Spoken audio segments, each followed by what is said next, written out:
Yo, what's going on, y'all? Welcome back to Kid Taj, and today we have a rarity. It's a just how good video. I thought I'd do something special. Today is my birthday. I'm 17 as of today. I know that there's a lot of people, that think I'm like in my 20s or some shit, because on Twitter, people ask me about my age, and I told them I was 16, a few weeks ago. People were just shocked. So I'm 17. But yeah, that's besides the point. We're gonna be doing a just how good video. I haven't done one of these videos in a few weeks. Maybe it's been a month. I don't even know how long it's been, actually. It's been too long since I've done one of these videos. And obviously you guys will know who I'm talking about already. We're talking about LA Lakers forward Julius Randle. This guy was picked 7th in the 2014 NBA draft. Same draft class as guys like Andrew Wiggins, Jabari Parker, Joel Embiid, Zach LaVine. Yeah, we got a ton of guys in that draft class. Also, I think I forgot a few guys because I made the video top 5 players in 2014 NBA draft. We had Rodney Hood. Yeah, I think I named those are my top 5. I think I went Embiid, Wiggins, Parker, LaVine, and I had Hood at 5. So I didn't have Randle on my top 5 from the draft list. Picked 7th. I wouldn't call him a bust. No way, because I think that this guy's probably the 6th or 7th best player in this draft. Probably go 6th. Actually, just because he's been pretty all around. He's got a ton of potential. Also, something about my 2014 list, I would definitely change that. Right now, I think that Jabari Parker is a better player than Andrew Wiggins, and maybe Zach LaVine is too, but I'm not sure about that one yet. We have yet to figure it out. I'm pretty down on Andrew Wiggins, just in general. And if you want to know why I'm down on Andrew Wiggins, you can make a comment and ask me why, and I'll make a new video about it. I think just because, honestly, I could probably make a video about why he's overrated. But that's besides the point. I'm wasting too much time talking about irrelevant people. We're talking about Julius Randle in this video. LA Lakers, 6'9", power forward.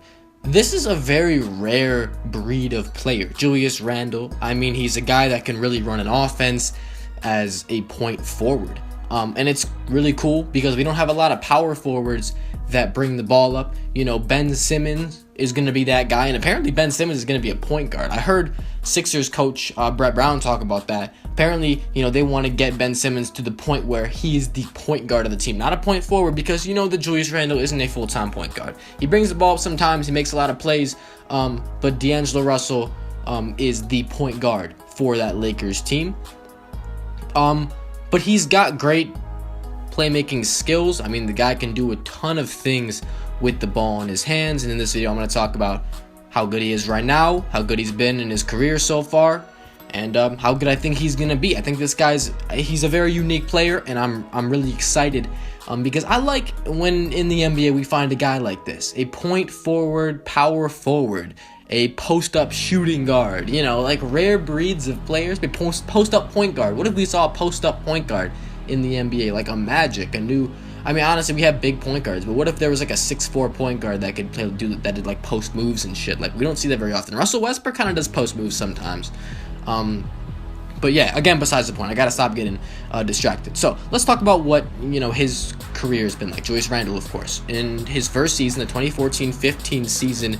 That's his rookie year. In his first NBA game, I believe he broke his leg. After 14 minutes of play, he'd recorded 2 points. Yeah, he broke his leg and he was out for the season. I think that's basically how it went down. It was so unfortunate because he's a bright young star. The 2014 draft did have a lot of guys that, we could see bloom into NBA stars, like Joel Embiid, Jabari Parker, etc.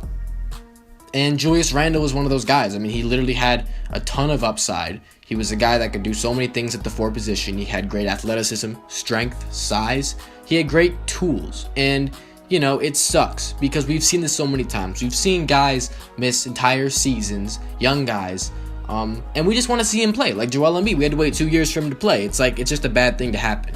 But in Julius Randle's second season, the 15-16 year, he played 81 out of 82 games. So, he really bounced back in terms of health. He showed that he's not an injury concern. He's played 38 games this year, so the guy's healthy. He started 60 out of 81 games in that second season. He averaged 11 points, 10 rebounds, and 2 assists, shooting 43% from the field and 28% from 3. Not really a three-point shooter last year or this year, so yeah, he doesn't have that in his game yet. That's a tool that could really help him out, as in this new era of basketball, we have a lot of players, a lot of teams, they have 5 guys on the court that could shoot at once, 4 guys on the court that could shoot at once, not like it used to be.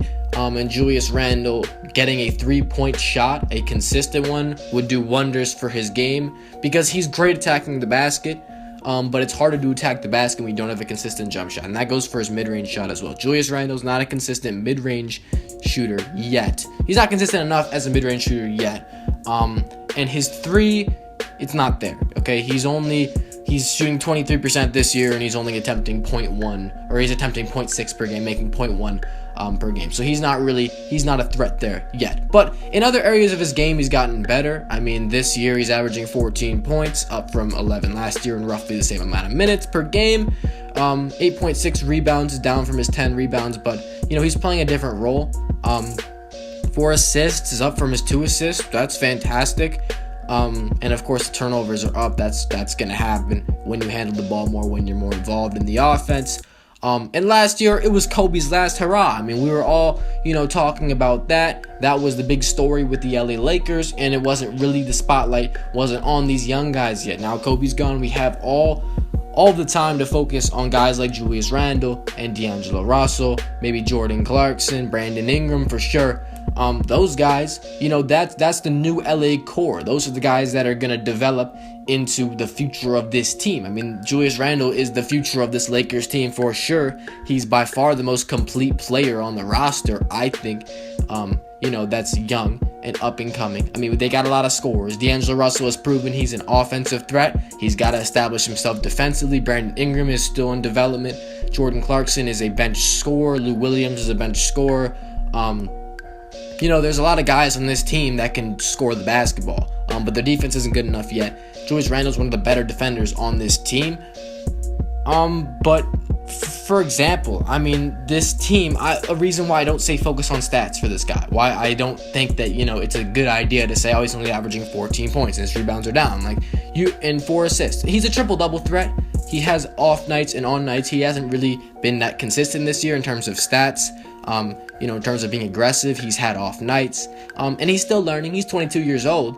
But the main thing that I want you guys to understand about this, and you might be saying, well, Julius Randle, his stats aren't very good compared to the other guys you've been talking about in these videos. Well, the thing about Julius Randle is that he plays on a team where the ball is shared so much. You got so many different guys that take control of the offense. You have maybe D'Angelo Russell running a play here, and then you got Jordan Clarkson doing something over here, and Nick Young is shooting a bunch of shots, and Lou Williams is doing his thing off the bench. You got bench players that play a lot and starters that play a lot. The bench players play more than bench players, on any other team really, because this team has a really good bench. They don't win a lot of games, but they do spread around the scoring. There isn't really a high scorer on this team. I think D'Angelo Russell is the leading scorer, and he only averages 15, 16 points per game.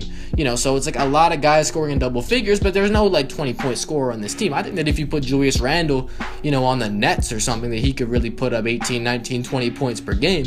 I think he could be dominant. Maybe not really efficient. He's been very efficient this year, actually, shooting 49.6% from the field.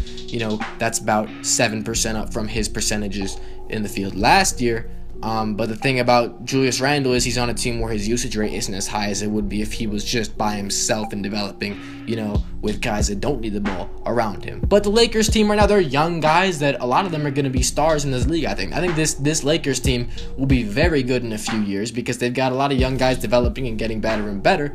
And they're not bums. They're not role players that aren't going to get good, or, that are just around someone. Like D'Angelo Russell, he's not going to be a role player in this league.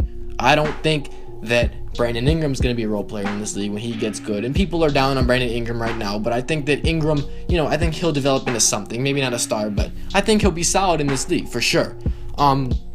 Julius Randle's another one of those guys. I mean, he's going to get really good.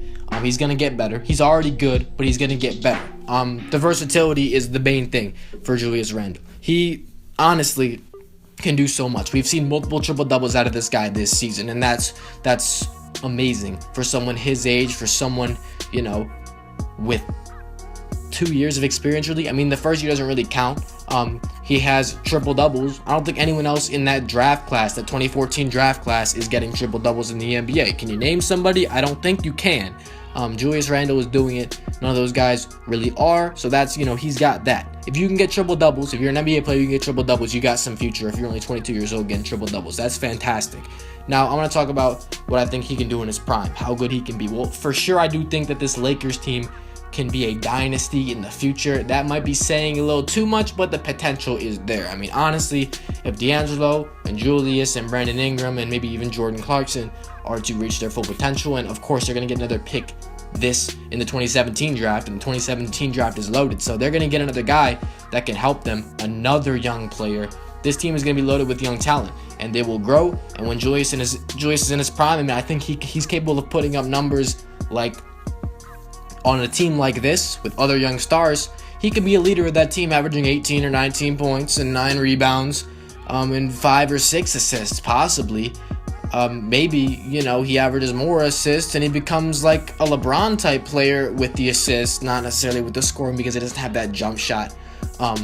But the thing about Randle and the Lakers, and why I'm saying only 19 or 18, is because this team's going to have a lot of ball handling going around. The ball can't be everywhere in everyone's hands at once. If he was on a team like the Nets, like I said already, and he got really good, he could be putting up 22, 23, 24, 25 points per game in his prime, I think. But he's not. He's on a team where he's going to have to share the ball with a lot of people. So 17, 18, 19 points per game, 9, 10, 11 rebounds, 5, 6, 7 assists. Maybe he develops a 3. That would help so much. He would be a 20-point scorer, I think, or he could get there if he has the tools.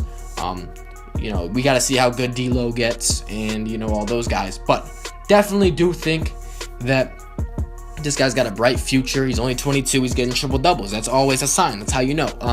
And that's going to do it for this video. If you enjoyed the video, please don't forget to leave a like, comment, or idea down below. Subscribe if you're new. I'm out. Thanks for watching, y'all. Peace.